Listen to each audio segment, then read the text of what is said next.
Well, hello, creatives, community, and kind folks. Welcome to RPG with DBJ. I am your host, DBJ. And of course, I'm surrounded by the most creative, the most kind, all of the tabletop RPG community that joins into this channel that is TriCast over on Twitch, YouTube, and our own Discord server. At least the audio is. If you join our Discord server, you can drop down to the boiler room, of course.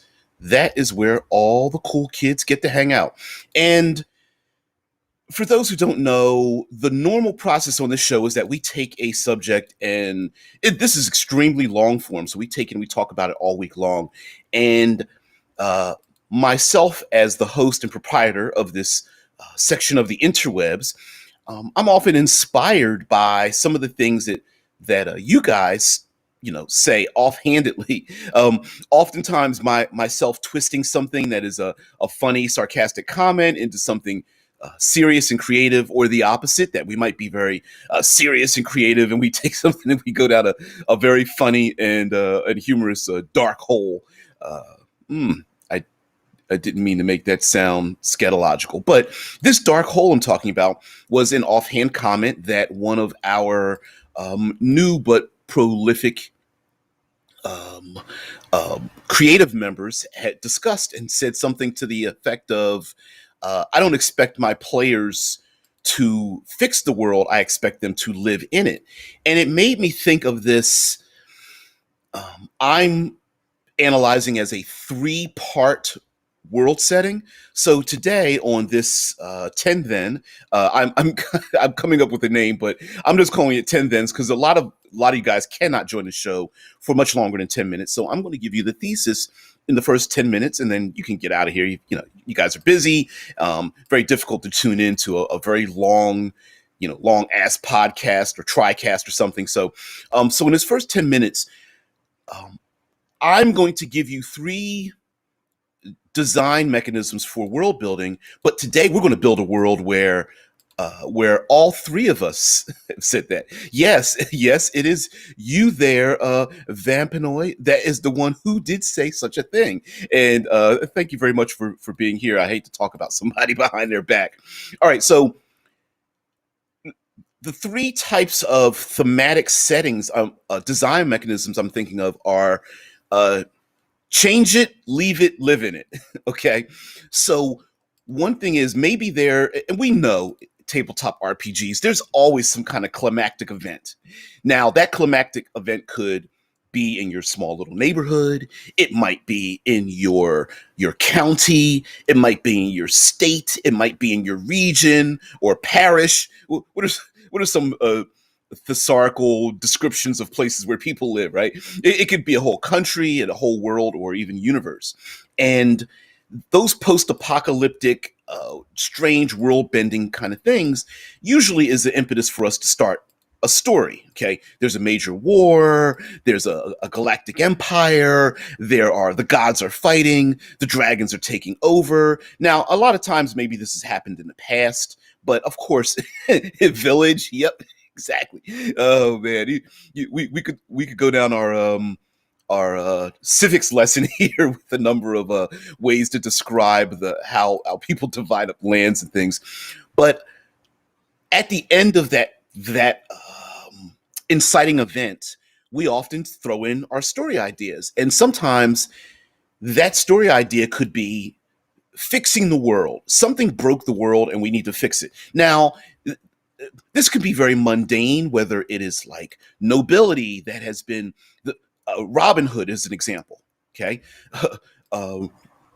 Robin comes back home, finds out King Richard or whatever has been kicked out or something, and there's the evil sheriff, and we've got to reestablish order. Okay, so the world's been flipped up down. We got to fix this, and superheroes often do this. Hey, I'm living in my own little semi-paradise, and I'm running around the city. I've got my spandex on, although probably today it's probably a little like lycra mixed with a little cotton, but I'm running around in my outfit and I've got superpowers, and then somebody somewhere comes and disrupts that world for themselves and their loved ones, and they say, we got to fix this. Now, in a broader scale, this might be taking out the gods or killing the dragon or whatever. But we've got to turn things back, and the implied message is to fix the issue that has turned the world into such chaos. Uh, here in the States, Western stories are often about that. The lone gunman riding out in the West, and people who just want to be, they just want to be cattle ranchers. They want to be farmers. They want to live on their own. And then what happens? Some evil uh, bandits or gauchos or cattle wrestlers or evil cattle baron or something, or railroader, and so on and so forth, comes in, disrupts that, and the heroes got to come back in with their perfect shot and six shooters and long guns and whatnot, and kill everyone. Now the second one is Leave It, and while this type of story isn't often portrayed, usually there's a time schedule for instead of fixing it, you leave it, and when you go into a story where you leave it, that's where the danger is out there, and we have zero interest in fixing it. Our asses are getting the hell out of here. And a lot of survivalistic settings are like this. Usually what happens, a lot of these are one and done: plane crash, train crash, auto crash. We've got to get from A to B. Nuclear war is about to happen, and we're leaving. Riots are breaking out. Something has happened. The power goes out. Whatever the case may be, the world's in danger. The war's about to start. The plague is spreading across the place, and you're trying to get from A to B, get to the bad place to the good place.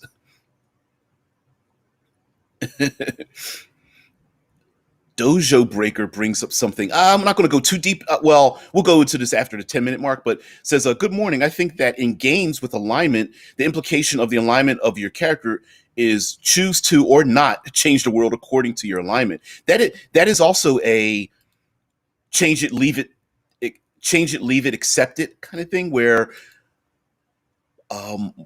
very personal stories involve one in which, do you change yourself to align with, small case, align with the world in a way its new ethical and moral standards are, or do you remain the same and move on?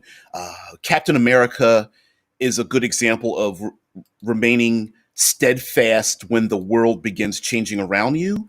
And then there's also the world won't change, but it needs to, and I'm going to change first and hopefully try to get the world around me to change. And usually you get, like, those are movies and television shows where the people have come to accept a way of life that is, downtrodden. A lot of racial and prejudicial television and movies do this, where everyone accepts the way things are, except the way things are terrible. And the heroes try to change that. And so leaving the danger is one, and then last one is accepting it, where maybe the main characters are thrown into a situation.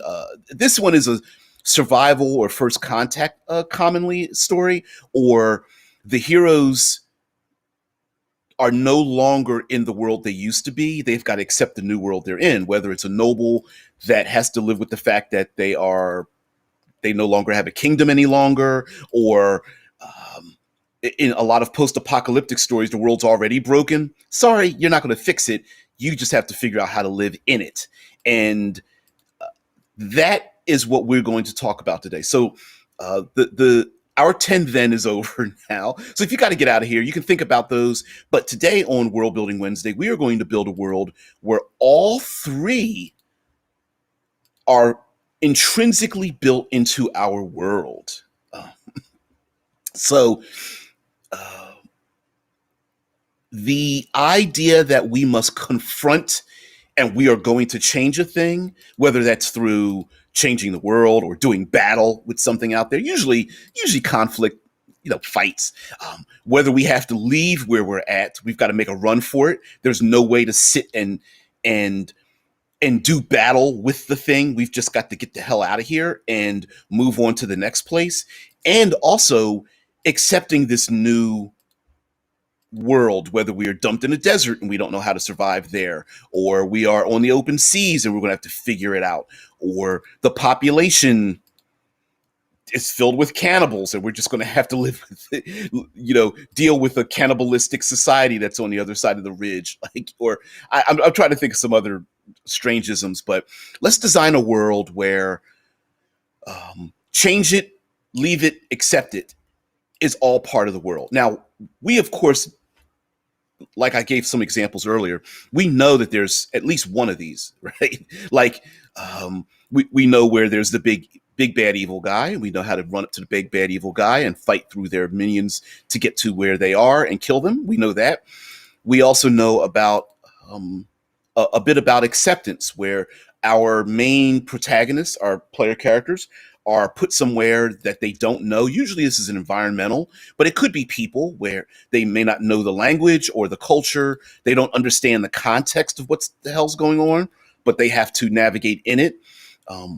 The acceptance part could be status, based on status. Poor people living amongst rich people, or vice versa. The very wealthy needing to live as a commoner is another way. The Freaky Friday style movies or television shows where two people who look exactly alike or they're twins end up having to switch places. Trading Places is a movie that does that. Cameron says Waterworld, world floods, the survivors accept it and adapt. Then Gilboy Kevin Costner leaves it for a nice spot of land at the top of Mount Everest, which could have that should have been used for our our great concept, terrible execution movie, because Kevin Costner's been a part of a couple of those. The Postman, The Prince and the Pauper, I think fits into that one, and I said Freaky Friday. Literally, The Prince and the Pauper was the impetus for that type of storytelling. Usually, very either like romantic comedy or a comedy of errors type stories. Kale, hey, what's going on there? So, an excellent world builder, if I do say so myself. So, sometimes looking at a blank white canvas is difficult to come up with an idea. So, I am going to give to you our parameters. I'm going to limit our random thoughts in this world building for change it, leave it, accept it. Ideal, and trying to have all three. So I'm going to start out with, most likely one of these is going to have to be environmental, and environmental shifts and changes are really good. Where Cameron brought up Waterworld. What's another one? Mad Max Fury Road, the Mad Max series out in a huge desert. There are environmental changes usually are something where you have to live into a world that has been altered. And by doing something seasonal, or the world's broken and people don't know how to live in the world, or at least adjusting to it, is really a good idea for like the acceptance part of our change it and leave it idea. And it also works really well with leave it, to be honest with you. Yeah, Dead Man says, actually in Waterworld, Costner's character was going to leave the dry land at the end. Well, technically, because he was he was born of an aquatic nature. They don't really explain it, but yep. Yeah. Kevin Costner led them to dry land, but he was going to stay back in the oceans and stuff after all the polar caps melted. Even though I think there's scientific evidence that if all the polar caps melted, it would only raise the oceans something like 500 feet or something, which wouldn't flood everything, but whatever the case might be. So I think something environmental probably works with us, whether it is something as I'll say mundane as extreme weather events, but they happen seasonally, like snowstorms that dump 5 feet of snow all the time, and constant tornadoes and hurricanes, or flood season, heat and dry seasons that pretty much cause spontaneous combustion, or something. Dead Man says about a foot and a half. Is it only a foot and a half? I thought it would be. I can't remember where I heard I was listening to a scientific podcast or something. Something I can't remember. But you really don't want. Hey, melting polar caps is something that we really don't want because it has a lot to do with the cycle of the warm and cool air in our oceans, and that has an extreme effect on our weather and such. So uh, that's a possibility as well. We've seen a number of these disaster movies where I don't know what are some excuses they had. I think the movie 2012 had like a neutrinos burst in the core of our planet, which wouldn't have that effect because neutrinos passes through everything. But anyway, that was their excuse. Sometimes there's like a comet that passes by. So a community, maybe there's a world in which people must be nomadic and they're forced to be nomadic, which is I'm kind of stealing from my own setting. I've got a Rowan arc setting where the entire setting is based on a nomadic culture, and there are very few locations for humanity to just remain settled. Mufa puts into the Discord, how would sea levels change if all glaciers melted? There is still some uncertainty about the full volume of glaciers and ice caps on Earth, but if all of them were to melt, global sea level would rise approximately 70 meters, approximately 230 feet. Flooding every coastal city on the planet. And this is from the usgs.gov.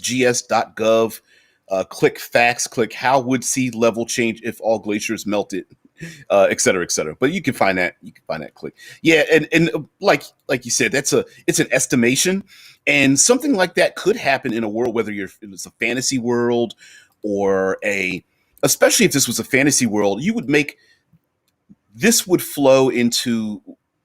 It would make very strange bedfellows, which I like the idea of that.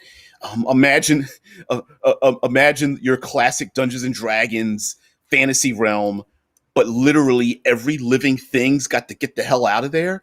And so, whatever the case may be, whether it's like in my setting, I have one in which all civilized peoples had to get on ships and go across to another continent, which they pretty much accepted as uncharted. People still live there, and people are charting boats with rubbing shoulder to shoulder with intrinsic enemies for years and years. And it was just my way of flipping the script on like the typical, like, those are bestial goblinoids, and of course they're like, we want to get the hell out of here too. There's dragons, maybe carrying refugees on their back because the dragons are like, how the hell am I going to have sacrifices to me by virgins if all the people are dead? We're going to have to save everybody and move them from one place to another. Cameron brings up Snowpiercer. The world freezes. Willy Wonka builds a super train. People learn to eat bugs, or worse. Yeah, what was that? What were those black bricks of licorice? It's something that looked. It was pretty nasty. It was like human beings churned up and extruded out in like these semi-gelatinous cubes of blackened goo or whatever. Pretty nasty. Were those cockroaches? We might need to learn how to eat cockroaches as we go out into space for protein, because we're not going to be able to take. We'll have to be hardcore soy pro veggies, not even vegans, I don't think, unless we start populating other planets. But that's another thing too, like landing on another planet and dealing with the radiation and gravity. In a fantasy realm, going through a portal to another world where gravity and the size of things and time changes, and dealing with that. So that could be our acceptance. Yeah, eating cockroaches on the Snowpiercer. Was it 1001 train cars or something in a television show? I haven't seen an episode of the television show, but strange idea. Now, the change it, flee it mechanism. This one's a hard one in the sense of while if we're writing a book, we can easily do this. Hey, we just make a challenge that our heroes, our protagonists can't confront and they've got to run. But instilling that inside of a setting in which you both want to incorporate stand and fight or survive and run mechanisms is kind of hard, because, for example, I want to take two game systems. Call of Cthulhu is built around the idea of getting the hell out of there. It is literally designed as a as as a game of I don't need to be the fastest. I just need to be faster than you. You know, I don't need to be the toughest. I just need to be tougher than you. It is success built in if I get to live longer than my allies, not live long at all in the game. And you can look at something and turn into a drooling idiot because of the horror, or you can just get shot in the chest by some, I don't know, backwater racist cop or something, or you could get your foot chewed off by walking down in a basement, which you shouldn't, but of course every Call of Cthulhu person does, and gets chewed off by something, living in the basement or whatever, or choked out by a tentacle, or having something burst out of your chest or whatever, things like that. Um, uh, Mofa says, that is exactly what I imagine licorice is made from, given how bad it tastes. You leave licorice alone. People think I'm weird because I want to go to places where people know how to cook bugs so I can try bugs. You know what? I see, that's the kind of thing, like, I like this. Since it's World Building Wednesday, I get the squirrel when I want to. I love little things like that really emphasize that you are in a place that is different without necessarily needing to make some gamified piece of content or something. But a culture where you go to the local food market and they have all kinds of bugs that they've smoked, even though you as a player character have been like, when I was first level, I was killing sturges and giant insects and stuff, and now I go over the mountains to this other new culture, and they're like eating them or riding on them as pets, or as mounts, or they've got, the little kid has got a pet praying mantis. What the hell? you know and they're just eating the smoked bugs, like, what the, and they're looking at the player characters like, why are you scared? It's like, because you're carrying around a beehive on a long stick over your shoulder, and you're like, whatever. Maybe I'm taking that concept a little too far, but yeah, in real life there are places around the world. I've never been to a place like that, but yeah, do we just eat bugs and we cook them, smoke them, boil them, make them candied, braise them, bake them, eat them raw? So, and that's just a little small thing. Usually food is a extremely good indicator of a new culture. The exchange of food when you don't know someone's language is like the universal "let's be friends" um, mantra. Like, hey, I don't know you, you don't know me, but sit down and let's have a meal. And oftentimes, with the idea of acceptance of having that meal goes a long way for diplomacy, even when two sides don't know how to talk to each other. That is very common. And as a matter of fact, in a lot of movies and television shows, you get the kitchen table talk, right? It's a bunch of, you need interaction, you need a change in a dynamic, you need information passed. What happens? Everybody sits down to eat. You go out into the woods, you're sitting around a campfire, everyone's eating. Mom, dad, and kids sit around a table, and some kind of secret needs to be let out, and everyone talks. There's a tension in the room, and everyone needs to get it out. So the king is sitting down at one of those long ass tables where you got to yell to the other end, and they're surrounded by servants or something, and things like that get out.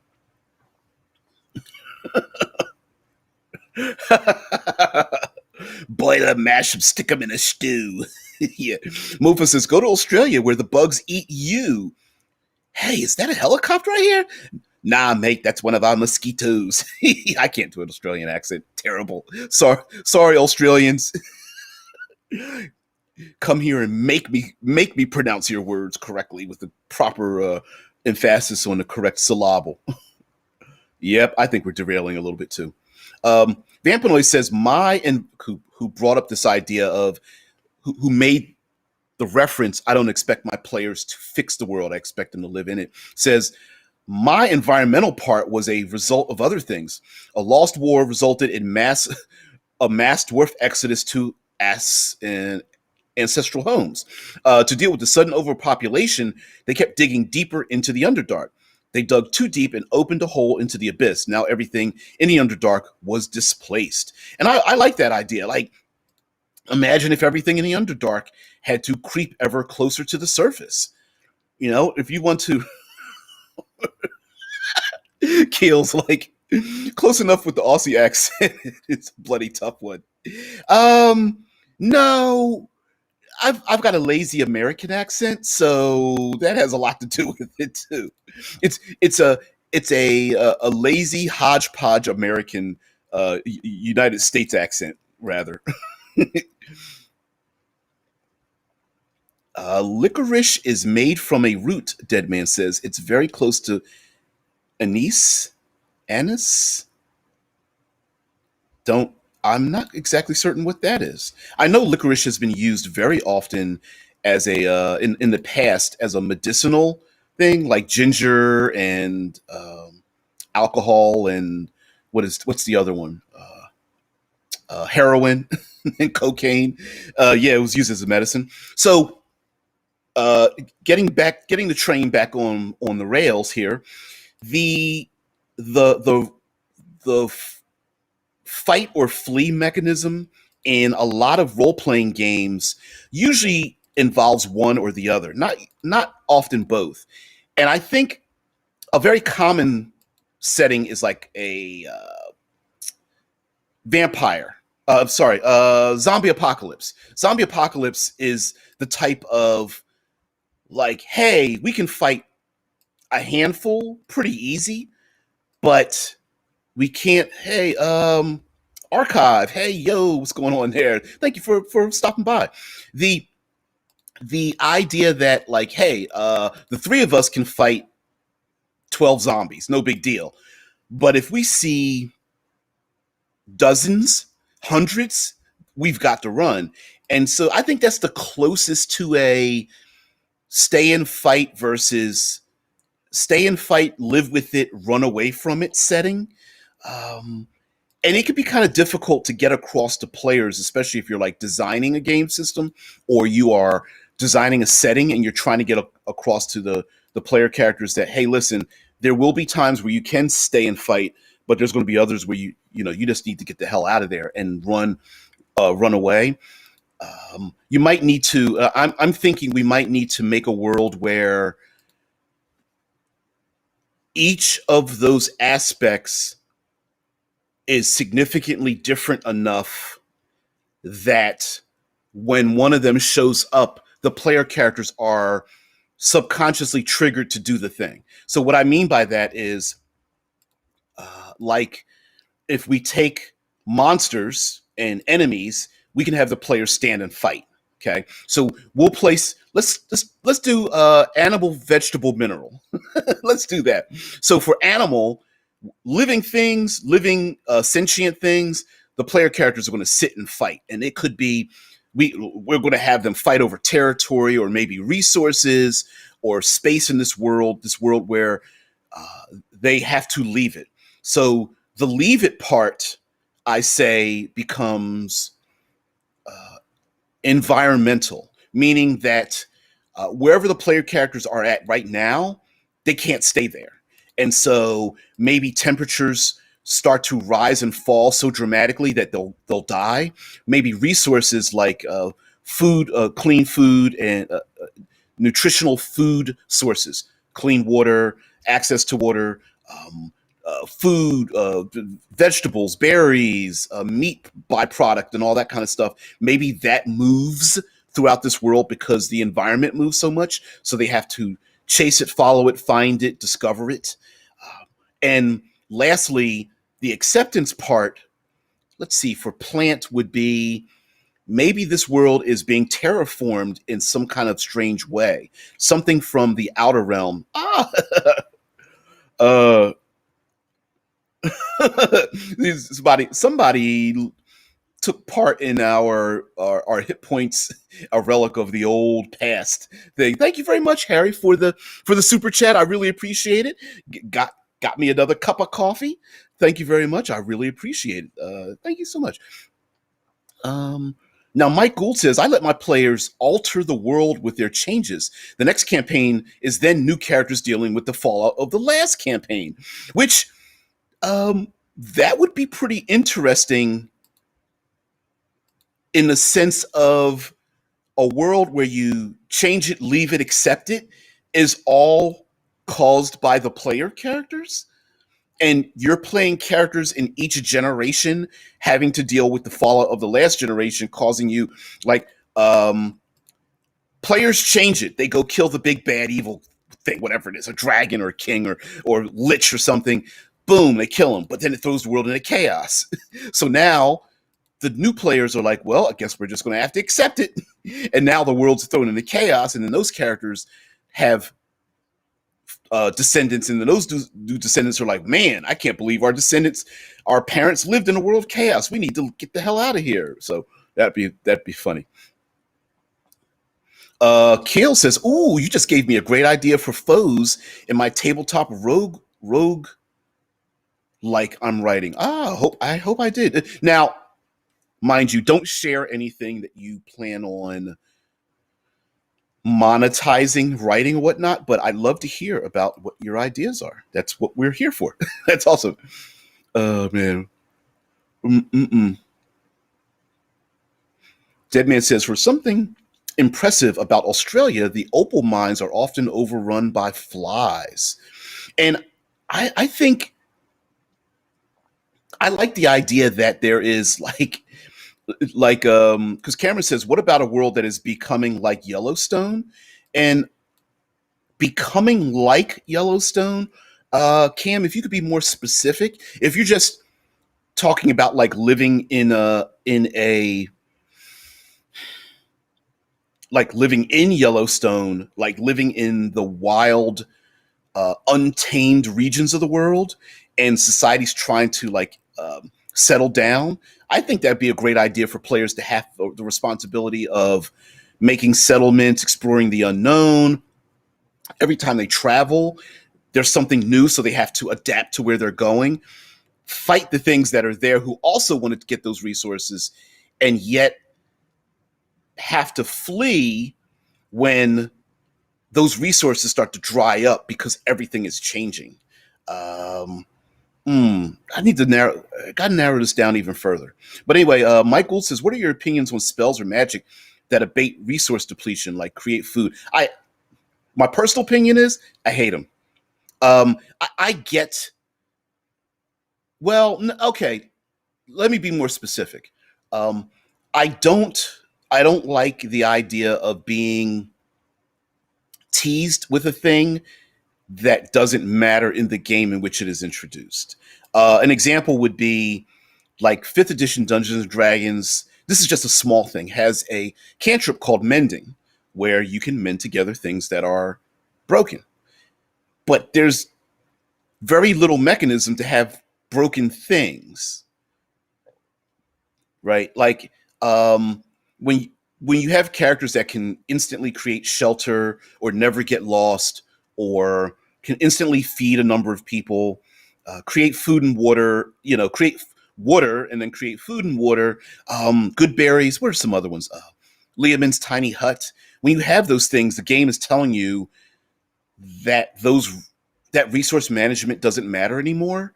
And I feel like that closes the door on a aspect where we can challenge our players. Now, that's not for everyone. It's far more cinematic, and I wish Dungeons and Dragons would flat out say this is a cinematic thing, which is what like you were talking about the EGG hit point system and such that Harry mentioned.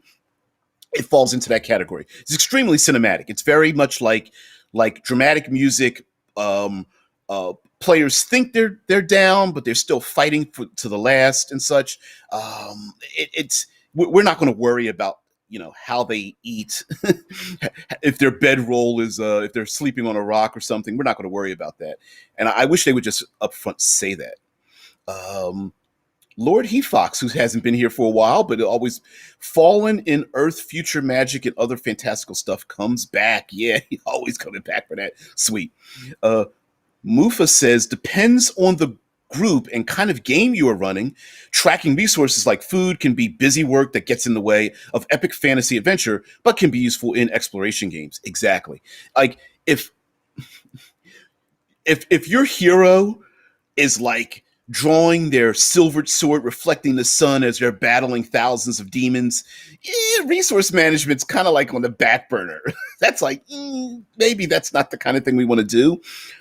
But I think establishing one is better than having something ephemeral. No, it's not Thunder the Barbarian. It's Thundar. Thundar. Yeah, Thundar the Barbarian. And what was Ukla the Mook? And what was the woman that went with him? Was her name just Princess? With the magic? She could use her magic to affect technology? I can't remember. Anyway, um, Deadman says like Shadowrun or Thundar the Barbarian. Uh, man, you just brought back so many '80s cartoons. It's crazy.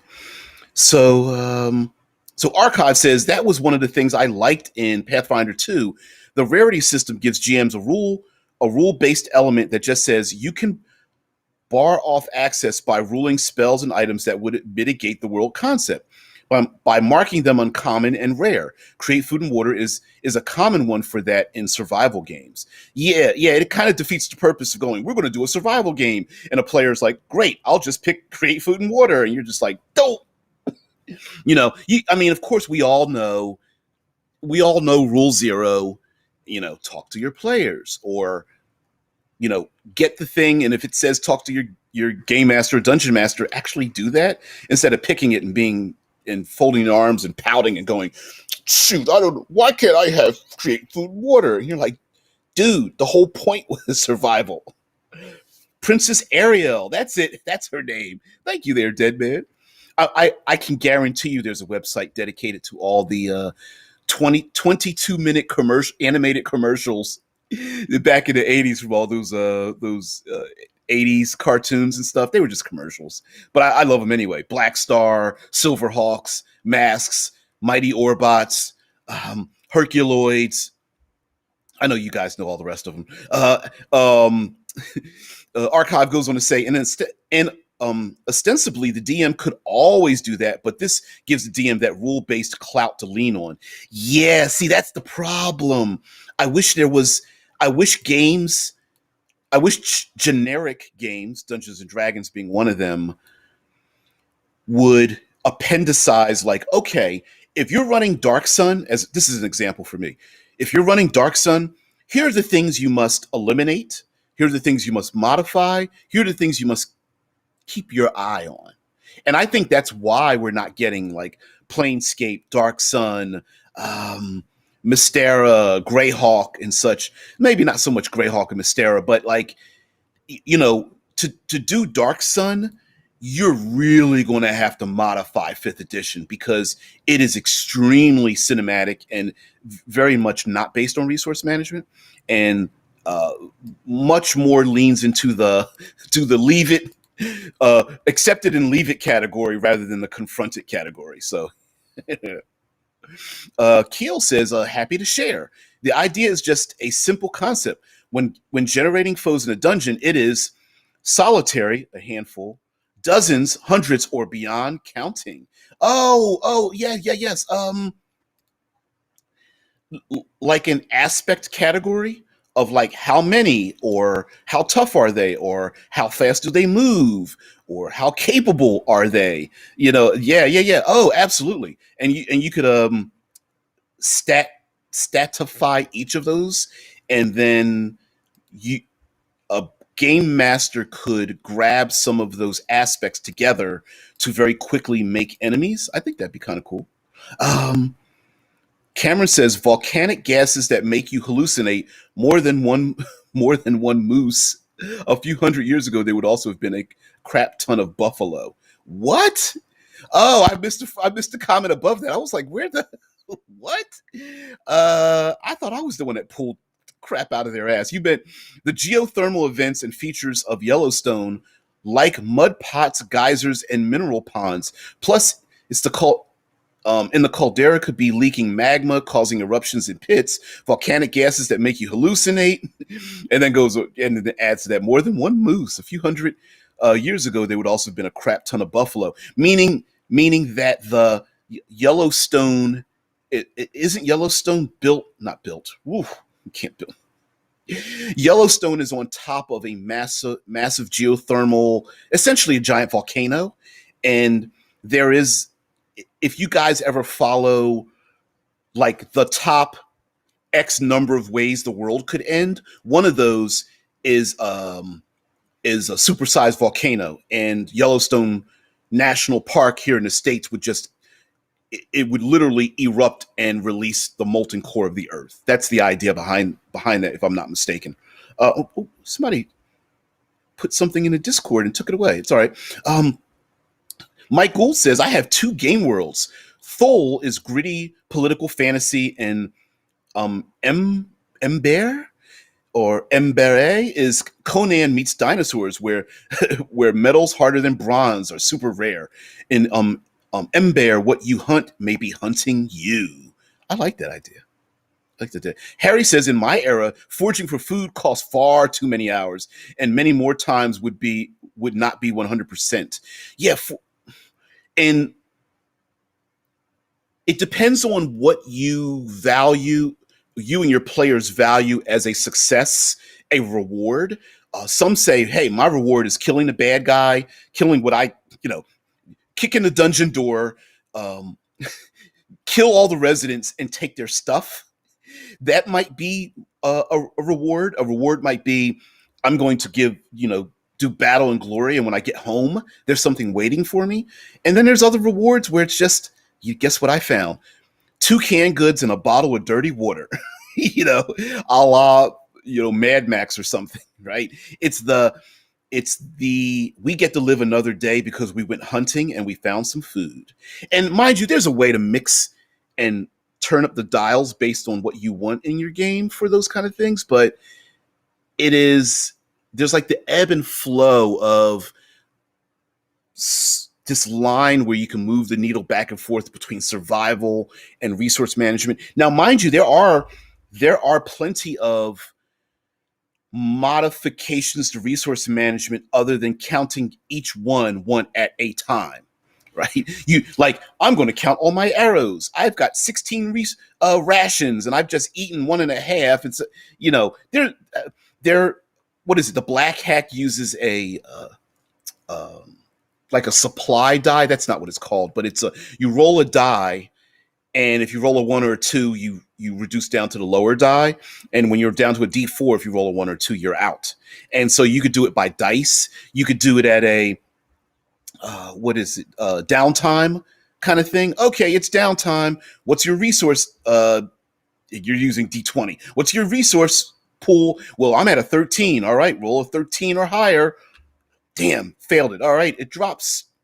Roll a D6, 3 points. I don't know. You could do something like that. I think the problem, the mental conflict we have with randomizing resources is that some players may feel like, well, why would my player not know they don't have enough arrows, or they don't know they have enough food when we just left a place for food, right? I suppose the narrative could be that you're not really, you're not focused on that because, you're trying to run away from the big bad evil, but whatever. Let's see. Archive says the return of Planescape would be a dream come true. I still lean on those AD&D setting books for my campaigns. They're awesome. Planescape is awesome. They are, in my opinion, the best setting books ever written. And let's give credit where credit is due. despite the glut of those things during, I believe, the 90s and early 2000s, the layout, the artwork, the unbridled here, open up, you can do whatever you want. And these designers went in and said, oh, really? Oh, really? I can do whatever I want? And they just ripped it open. That freedom, I fear, has kind of been lost. But man, yeah, those planes, and you guys can actually right now. You shouldn't do this. You should actually pay for it. But right now, you could find a number of websites that have like ripped all the pages and posted them up online for like Planescape, Dark Sun, and a number of those settings. And I think DM's Guild and or Drive Through has a spot where you can buy those books again, PDFs or the physical books, because I think they found those books in their own archives and literally just scanned all of them. I know some people don't like the idea that they just literally just scan the pages, but whatever. I mean, even the old modules are done that way too. They found old ones and used high quality or not so high quality scanners and just scanned, ripped all the pages and put it out there. So you can still buy them now. You wouldn't have to do too many modifications on the rules either, except for if you go back to Thaco. But Thaco's easy to. It's an easy fix, I think. Anyway, Archive goes on to say, for survival games, I recently ran a desert mini campaign over the course of 8 sessions with a heavy survival element. The concept is they are part of a nomadic tribe wandering a desert that is, in fact, a region-sized earth elemental with its own will. It went well. Sweet. I'm a person who loves. It's weird because I vacillate between cinematics and survivalism, and my brain doesn't click and doesn't get clunky over the two, but I still like them both. Keel says, thanks for the hangout whilst I walk my dogs. Always a pleasure. Catch you again soon. Hey man, have a great one, and I hope the dogs are having a good time. Here in the States, it is springtime, and I'm loving it. Here in the Midwest, it's temperatures getting up there in the mid 70s Fahrenheit, and feeling pretty good. Deadman says there's Planescape for 4th edition in PDF format. All right, so Thundercats. Oh man, supposedly they're going to make a Thundercats semi CGI movie or something that's being passed around in Hollywood. Mike Gould says, so even if you have create food, the Velociraptor packs are creating theirs by tracking you.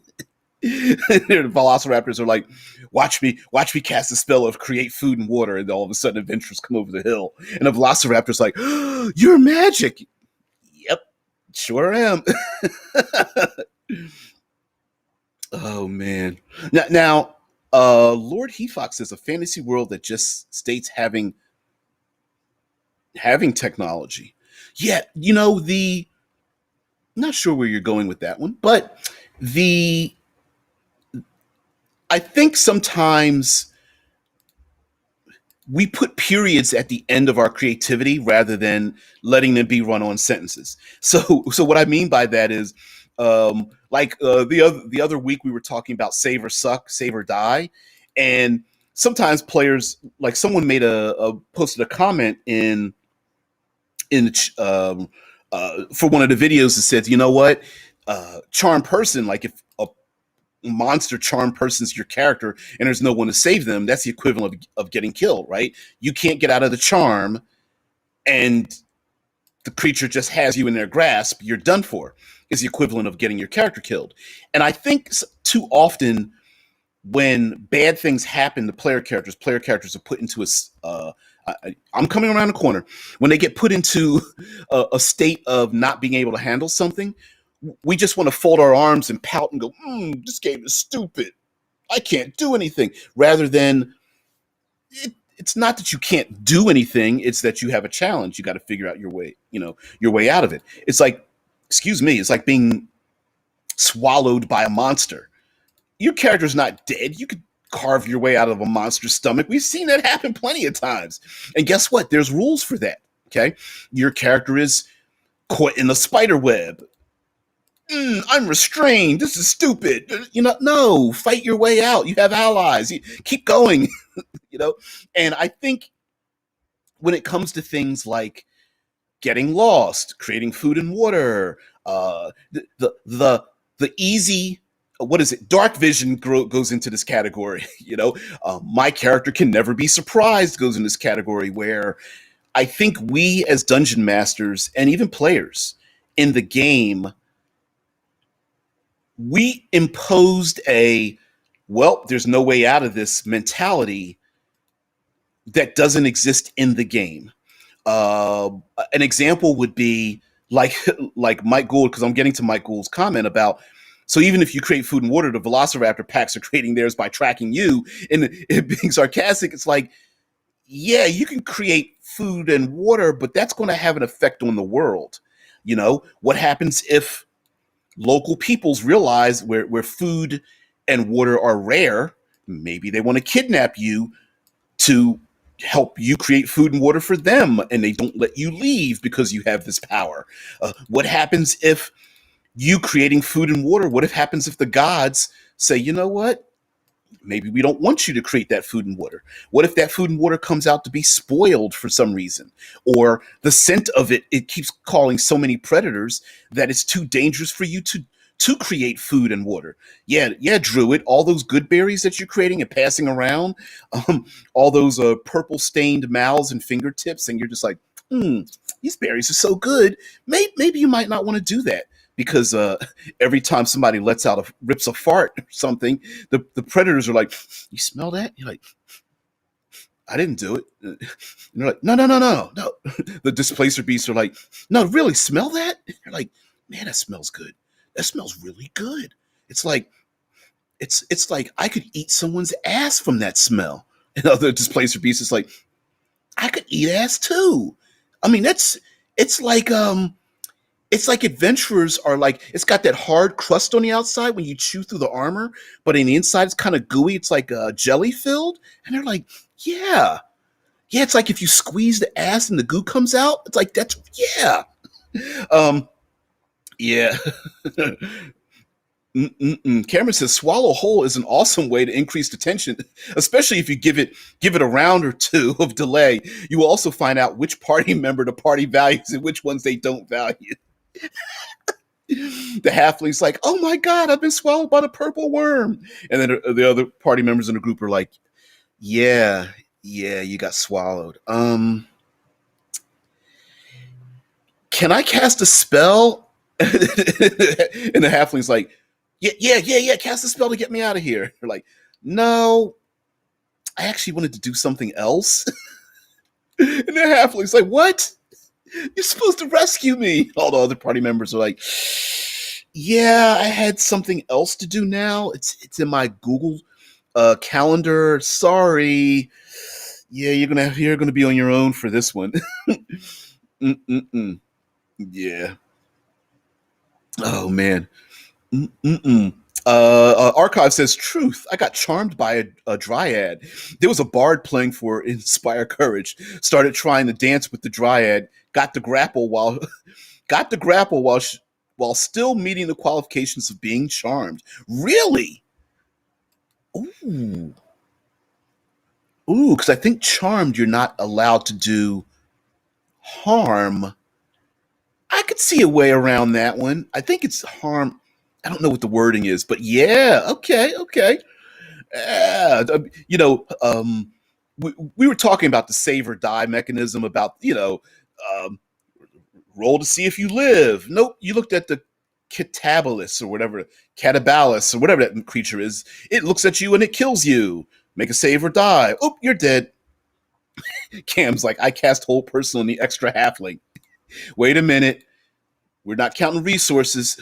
Whoever pulled out their pocket halfling has got to write that down. Keep a track of that. Got 16 left.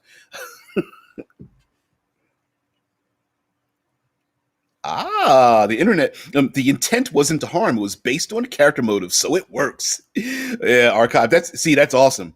That is really awesome. Like, oh, I'm so in love with her. I'm going to embrace her. And Dry is like, this didn't work the way I wanted to. Damn it. Yep, I love it. Mike Gould's like, I strap dynamite to my spare gnome and throw it. Spare gnome's like says, say what?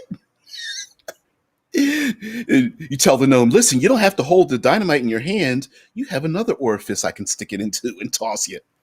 Gnome's like, no, those are resources we're counting. No, but in all seriousness though, yeah, Tesla puts in the YouTube for Thundar the Barbarian. Thunder, Thunder, Thundercats, ho! Thundar Barbarian is one of my favorite. And I think in the beginning of that, didn't a comet go past the moon and break the moon? They don't really explain why it was post-apocalyptic. It just was. It just was. I liked Black Star. A lot of people don't remember Black Star with the power sword and the star sword, and the evil guy was always trying to bring the two swords together, and the sword could like blast things out. Just like the Herculoids was another one that I really liked. There were three people who rode on space bikes through space. One of them, the girl had like psychic powers. There was another guy that could shape change, and there was a third one that was like could grow really tall and was super strong. And they rode on these like space bikes, like through space or something. I can't remember the name of that one, but they were just commercials for toys. But anyway, yeah, we kind of. It was Halley's Comet that passed between Earth and the moon cracked in the sky and stuff, and it turned it into a post apocalyptic wasteland. Pretty good show, Thundar. There are a number of games that have embraced the Thundar the Barbarian aesthetic with like technology, magic, barbarism, the whole nine yards. Was it Galaxy Rangers? Maybe that was their name. Maybe that was it, Tesla. So anyway, guys, yeah, kind of meandered around, but I really just wanted. It was Galaxy Rangers. Okay, Harry, who's a man of a certain age, knows better. Yeah, Galaxy Rangers. The Anyway, getting to back to the point of something to just think about, maybe chew on a little bit when you're designing your setting or you come across a setting and you want to instill like a shorthand to describe what you want from the players. And for me, it's like change it, leave it, accept it. You know, are we supposed to fix the post-apocalyptic part of it? Maybe not. Maybe we're just supposed to accept that it exists. You know, a lot of post-apocalyptic settings, not that all of them are, but a lot of them are, you know what, you're not going to change everything. Your purpose is just to survive in the world and live in it, and that may be the case. I often wondered how cool it would be to do like a modern Call of Cthulhu game world where Cthulhu has already risen and all the Cthulhuids are running around and you just have to try to survive in a world of physical and psychological dangers. And that's it. You're not supposed to put Cthulhu down. Matter of fact, Call of Cthulhu, that's the whole point of not doing it. You can't kill Cthulhu, but you can try to stop it. And you hope to try to stop it. And so, yeah. Mike Gould says Titan's Grave is very Thundar. Is it Titan's Grave is the one? I know Fate has a setting related to that. There's a number of games. The one from Fate comes to mind, and I couldn't remember the name of it. But I do know Titan's Grave. Yep. Tesla puts in TV tropes. Adventures of the Galaxy Rangers, Western animation. 1986 was the first of three animated space westerns. Sure was. Yep, space westerns. I love it. I love it. Flip, and of course, again, taking it to another thing. Cam's like, oh my god, oh my god, oh my god! Please let us get a selfie with you, Cthulhu Boo Boo. Please, holding up a selfie stick as Cthulhu stomps by, crushing a city in the background. I hope Cthulhu looks my way. A little RPG called Super Science Sorcery. I love it. Anyway, guys, thank you very much for stopping by. It didn't do as much world building as I would have liked. You You guys know the deal. I got a new microphone. I got a new Rode Podcaster. So I hope the audio is getting a little bit better.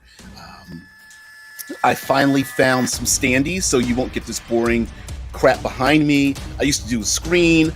I've been trying green screening it, and it's my computer isn't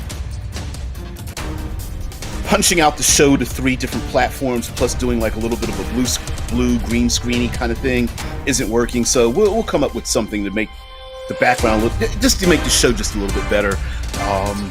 Anyway, guys, thank you very much for being part of the show. By the way, as it gets closer to, as N-World gets closer to releasing Level Up, please go to levelup5e.com for a complete rewrite of 5th edition Dungeons & Dragons. Technically advanced Dungeons & Dragons. I was part of that design process, a very small part, but a small part nonetheless, and I can't wait for it to be released. The 15th playtest material has been released for every class, plus the Origins, plus Inspiration and Destiny, and much more. So I'm going to guess there's probably going to be about at least 25 playtest materials out there for people to take a look at. So you can go over to levelup5e.com and check that out from N-World. So it's going to be a huge Kickstarter. I can't wait for it to happen. Anyway, guys, have a great one. I will see you later. Bye.